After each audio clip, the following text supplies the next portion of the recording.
you or anything like me are just thinking, wow, if you're going to poach, you should probably not do it on Oprah's backyard. Then you got a home here. Welcome to the Go Show, celebrating all things outdoors, this beautiful outdoor playground of a state, nation, and country that we live in. Nation and country?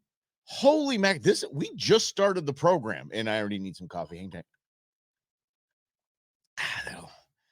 That should fix it. Holy mackerel. Anyway, hey, thanks for playing along with us, and a happy pre-Independence Day. I don't like saying 4th of July. I've just never been a 4th of July kind of guy. I like to say happy Independence Day because that's what we are celebrating, our nation's independence, or the declaration of our nation's independence. What up, Eddie? And get back to your email. I promise. We'll do that. And thanks for sending me an email. If anybody wants to email me, it's mike@gomikerussell.com. And I just don't like saying 4th of July. There's not going to be a show on the Thursday the 4th, which is Independence Day. There will not be a show. So we're taking the day off. We're going to have just fun by the pool and hang out and enjoy America. And truth be told, not doing a ton of stuff because of our very old, I'm the hospice dad to one very large black lab named Sabbath. So he's fireworks might put him over the edge. So kind of hanging out with him and kind of doing that thing. Hope you guys have some amazing plans to celebrate our nation's independence. Hopefully you got Friday off as well. We will be working on Friday, and by we I mean myself, intern Beans, intern Nuge, and Rob Hunter on In Other News. And obviously there's a lot going on in the world to talk about. Yeah, celebrating this nation in a very, very interesting time. And I mean like in a very interesting, 100-hour window. Holy mackerels, is going to be a wild one. So tune in. We don't do politics here on this show. So tune in to Russell and Hunter's In Other News today. And Friday, you will be, we'll get you caught up. That's for sure. So at the top, I said it's not a good idea if you're going to go and poach. It's not a good idea to do it in Oprah's backyard. Yeah, 2 men have been busted for illegally hunting on Oprah's Hawaii estate. Now, I understand in Hawaii, and here we go. Again, we're not going to get political, but in Hawaii, the whole Lahaina, that's right next to that big fire was right next to is Oprah House adjacent. There are people that are desperate. There are people that are starving. There are people that need help and aren't getting it. And so when I see this, I think, oof, kind of feeling for the guys. But you think, okay, poaching bad. Don't do it at night and don't do it at Oprah's house. Not a good idea. So that makes it big. I think if it was just somewhere else, somewhere down the road, maybe a lesser known celebritas house, this wouldn't be that big of a deal. Might not have been snatched up, but it was Oprah's house, and there's some serious security going on at Oprah's house. But it does open up the discussion. How do you hunt on somebody's land? One of the greatest things about OnX Hunt is that you, in certain hunting apps, is that you can actually see whose property you're on. You are standing now on public land. You're standing on private land. You're on BLM. You know where you are. You know where you're standing. And that probably would have said something like Harpo, which is her company, right? Might say something like Weight Watchers, no part of her company. Might have said something like Oprah Estate, or just O. And you stay out, you go, oh, I should not be here. I'm going to leave. I'm not going to hunt on this land, especially at night, because that is as no bueno as well. And so these guys got busted for hunting Oprah's land. I think we're past the days of here's how you hunt somebody's farm in the Midwest. You just, with confidence and no firearms attached, you just confidently walk up to the person's door and knock on the door. You ask that nice farmer or the rancher for permission to hunt his land. Those days have sailed in every which way, shape, fashion, or form. Those days have sailed. Let me ask you this. When was the last time you opened your front door?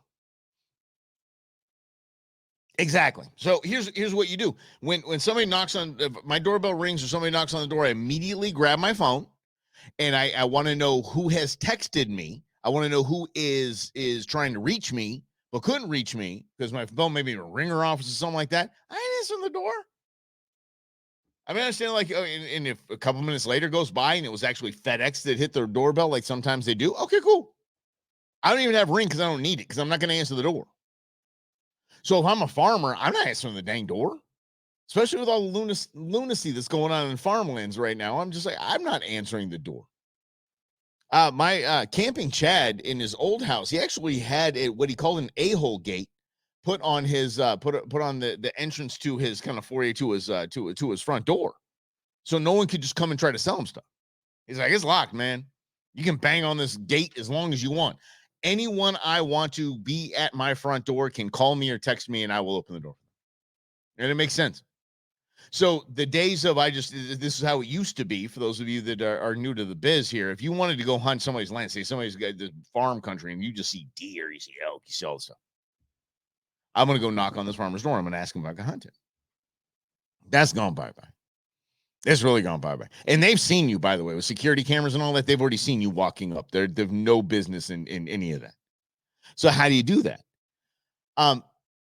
You actually go to the things like OnX. You go to the apps like OnX and the hunting apps where you can see what land is owned by who. Then you do your research, find out some contact information, reach out to that person. Maybe it's on social media, maybe it's by phone or text, or email, and you ask. That's the only way to do it now. Sir, I saw you just bought this, or ma'am, I saw you just bought this 3,000 acres here. I used to hunt this as a kid. We used to know the old guy, and man, would really love it if I could still do that. I got kids now. Would love to come out here. We're very respectful. We're going to keep things clean. We're going to keep things tidy, and we're not going to mess up your spot. May we hunt? Yeah, absolutely. One of the best stories I heard is, a farmer got door knocked on and said, "Hey, listen, I want a turkey hunt on your property." And he said, "There are no turkeys here." "Sure, dude, go ahead." Said like an hour and a half later, boom. Dude comes back to the door with a giant thunder chicken over his shoulder and is like, "Man, I really appreciate it." He said, "Listen, I'm gonna charge you a fee for hunting my farm." The guy's kind of taken back. He was like, "But you said I could hunt you. We didn't negotiate any kind of price going on here." He said, "I want you to come back next season and teach me how to do what you just did." See, I mean, things can happen, but that's back in the old days of knocking on the door. But that might be a little piece of bait that you use and say, "Hey, listen, I used to hunt this property, or I noticed this property is very deery. This property is very dovey. This property is very ducky, whatever it is. And I would love to hunt it. I love the opportunity to hunt it. If you have someone in your family that would like to join me, or someone in your family that might want to learn how to hunt, I would love to teach them and take them along as well. If you give me the opportunity to hunt your land." See, it's a whole different ball game. So gone are the ways of knocking on doors, and here are the ways of getting digital and finding out ways to do it. Even the cooler. I mean, I think it would be easy. So if you find out who owns this land and you need permission to hunt this land or fish this pond or whatever it is, if you find that person's contact information, we're dealing with 6 degrees of Kevin Bacon kind of stuff here. It wouldn't be too hard to go through their social media and find out somebody that you all know.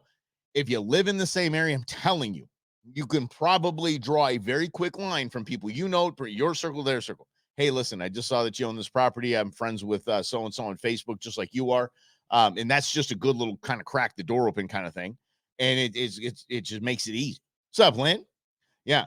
I have to get ready for the, oh yeah. Oh, man, Eddie's my man, dude.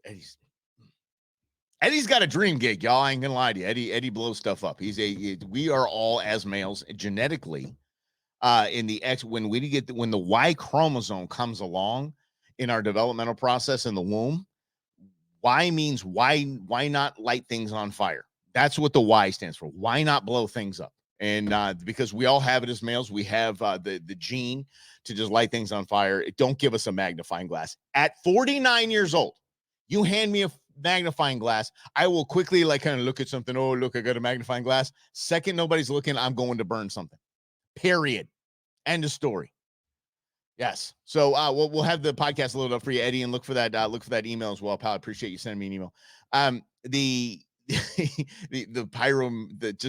pyromania gene is just alive and well. It just is. And that's what, and anybody say, "Oh, that's terrible. You light things on fire, you blow things up." Are you going to a fireworks celebration? You blowing up some fireworks? Yeah, you are. Or you're watching your neighbors do it because you say, oh, I would never do that because my neighbors have dogs and I'm going to be, okay, whatever. But you're still peeking out the front window like this. And you want to watch your neighbor's fireworks because it's fun. Lighting things on fire is fun. Making things blow up is fun. It's as murk as can be. Absolutely as murk as can be. So that and the grilling the burgers and dogs. I got bratwurst. So I'm going to be doing boar bratwurst. So just so everybody's clear on that, wild boar, Russian boar bratwurst. I don't know if that takes the murk out of it, but he was in America when I took him. So, and I hunted that with an AR-15. So there you go. There you have it. Boar bratwurst coming in hot for the 4th of July celebration. Now, again, with the AR, because we try to make it as America as we can. With the AR, there is no firearm I have in my arsenal. I love calling it that is more accurate. So when I bead onto anything that I want to take, it's gone, done, expires, down, not tracking, no pain, just dead. So that's why I hunt with my AR, and that's how we took that boar. So we're gonna have some boar bratwurst. So excited. And then maybe some bison burgers. I don't know. I just ate a bison burrito. No, Watusi burrito. It's fantastic. I know. I'm just sticking to what I know, right? I gotta practice what I preach. But there you go. Please don't hunt on Oprah's land. It's not a good idea. Here's a story. I'm gonna go ahead and share, if I could. I'm gonna share my screen, and this is an interesting story that's getting a lot of grief. It is about crappie fishermen that saved 38 dogs from drowning in Mississippi's Grenada Lake.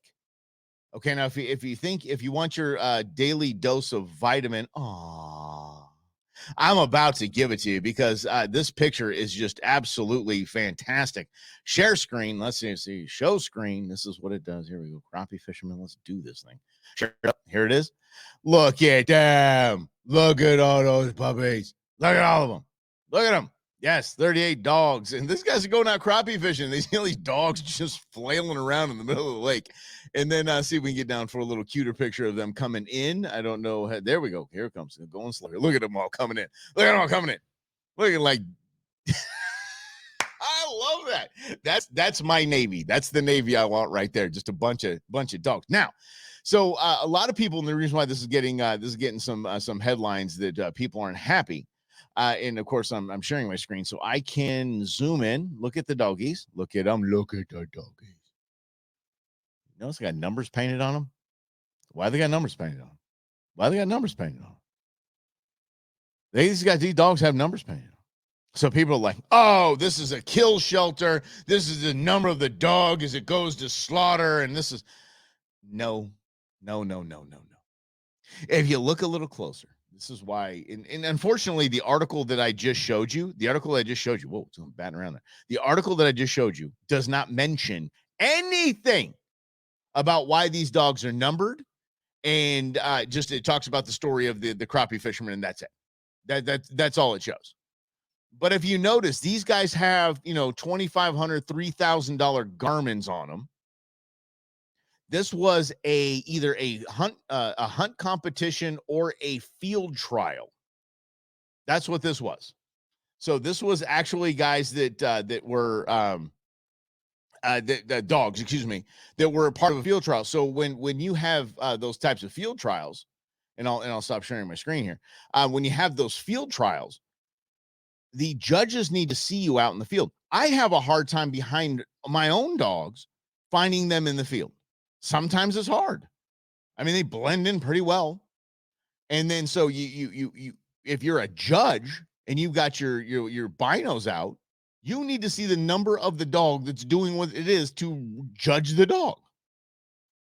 That's what this is. That's why it's important. People, these dogs were going to be killed and murdered. If you leave, let's just talk like grown-ups here. I don't know about any animal that's going to be led to slaughter with $3,000 in electronics around its neck. Sorry, not really how that goes down, but it does beg the question. The hell were they all doing in the lake? Like, even if it was a field trial, or if it was a hunt trial, these don't look like duck dogs. These look like field dogs. And so I'm nothing mentioned of any of that in any of the the 3 articles that I saw on it, not a mention of what they were doing, that they had to have their numbers painted on them. And we understand, we know why, but why were they in the lake? Why? Was it just, I mean, look, dogs are smart. I love dogs. I have a dog paw tattoo. I love dogs. Love me some dogs. Sometimes, plug your ears, Sabbath. Plug your ears like this. Put your paws over your ears, big boy. Sometimes not the most intelligent of creature. So maybe they just jumped in, man. Maybe they jumped in, got caught in maybe a river to the lake. I don't know what it is. Maybe they just all jumped in together. Maybe it was something that they were trying to do. Maybe it was the organizers of the event trying to get like a picture of them all in the water or something like that. And they go. Maybe shorted out the calls. I have no idea why they ended up in the lake, and I'm very curious. So I'm gonna keep doing some research on that. But absolutely something I sent to Intern Beans, because Intern Beans, Intern Beans loves dogs. We watched John Wick. I don't know if y'all have seen John Wick. John Wick, just spoiler alert, it's at the beginning of John Wick. And one of the reasons why John Wick goes all nutty and goes all John Wick is because bad guys kill his puppy. And I will never forget this. It was me, my sister, and Intern Beans watching John Wick. And when that happened, Intern Beans was, look, because my sister was the one like, oh my gosh, you guys got to see this. I can't believe you haven't seen John Wick. Oh my gosh, you haven't seen John Wick. She said, Auntie, why would you make me watch this? I mean, a dog getting hurt is the worst thing in the world to her. We were watching HBO's, not Game of Thrones, the House of the Dragon. And I told her, I had to warn her, because I saw the episode prior, that a guy in this episode kicks a dog. Dog's fine, but dude kicks a dog. And I had to warn her. And when it happened, she still just tensed up. That's how much she loves dogs. So she is like really, really, really curious as to how in the heck these things ended up in the lake. All, there's 38, 40 of them. How in the world did that happen? But, you got to, I mean, just a picture of them alone coming in like they're taking the beach. I love it. And the article says that the owners were waiting for them at the beach and offered the crappie fishermen some money. And that was it. They the crappie fishermen didn't take it. They're like, we're glad we're in the right place at the right time. Because they had to take a couple back to shore. That big group, excuse me, there was actually 4 more that were still out there, and they were just on their last like paddle, like they were starting to sink, and so they got them. And they said it's good to be in the right place at the right time. So they didn't take any money, and I'm just really, really wondering how in the world. I mean, this article in Outdoor Life, I don't know why in the world they even published the article if they weren't going to get in depth in saying this is what they were doing in the water. There were field trials, hunt trials, whatever it was. So we'll get to the bottom of it. Maybe they've amended it. I'll check it out after the show, because tomorrow, you know what? I got the day off. I could do what I want. Have you ever had a headline, doing in daily reading and your research that you might do, that just makes you makes your blood boil, but at the same time you have to be glad that you're reading what you're reading? Let me give you my example. Here's the headline: the ATF cut suppressor wait times from 10 months to 1 day. Here's why you can get a suppressor faster. I'm going to tell you how long I waited to get my suppressors. And they're silencers, by the way. The suppressor kind of sounds like a nice way to say it. On the patent, it is a silencer. And just so we're very clear on when it comes to silencers, the same guy that patented the silencer patented the auto muffler. It's the same concept. It is the same concept. So you don't have to. You're not. You basically just quiet things down.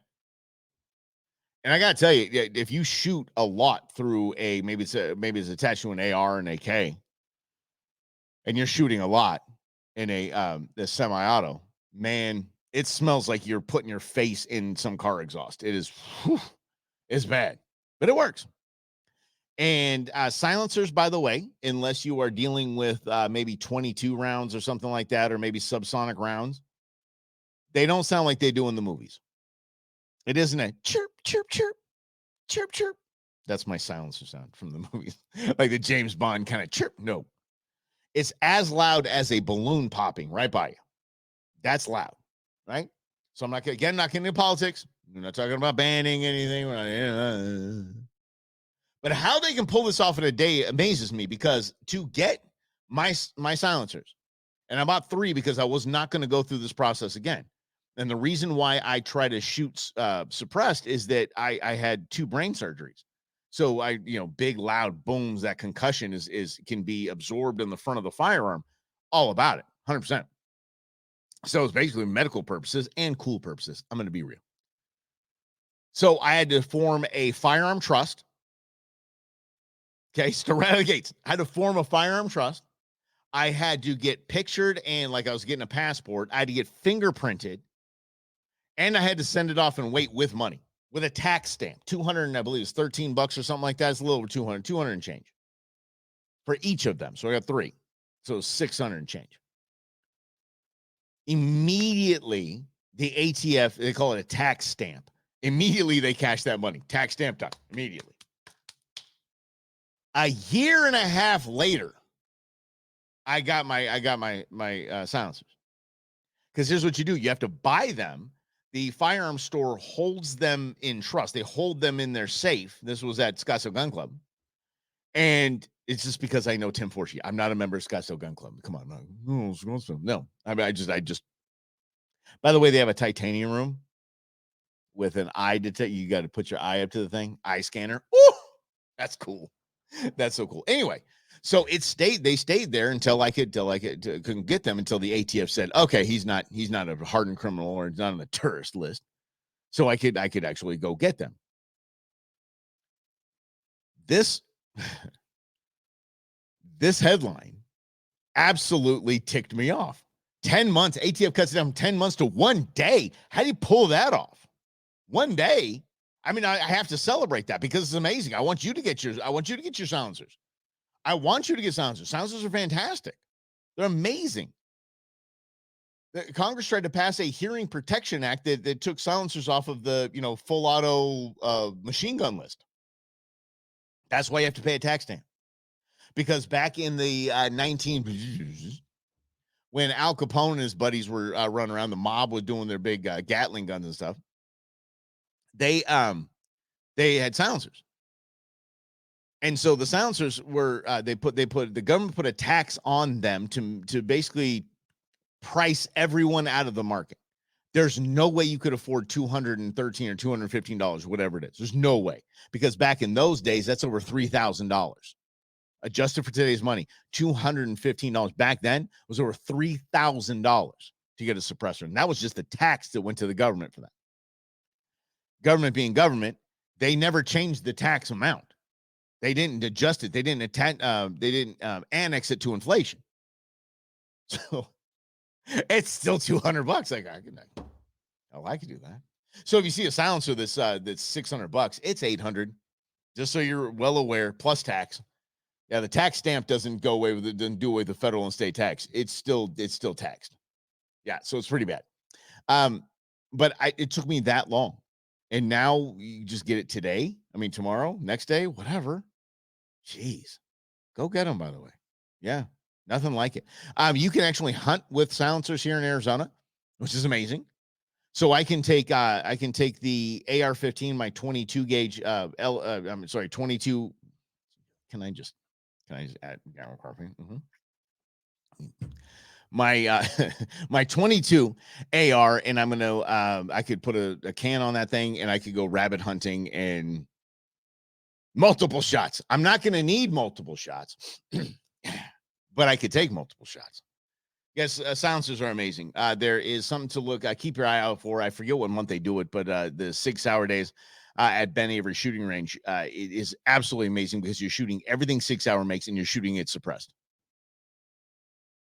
They had subsonic 22 rounds in their AR-22, and they had a can on it, and it literally made a click.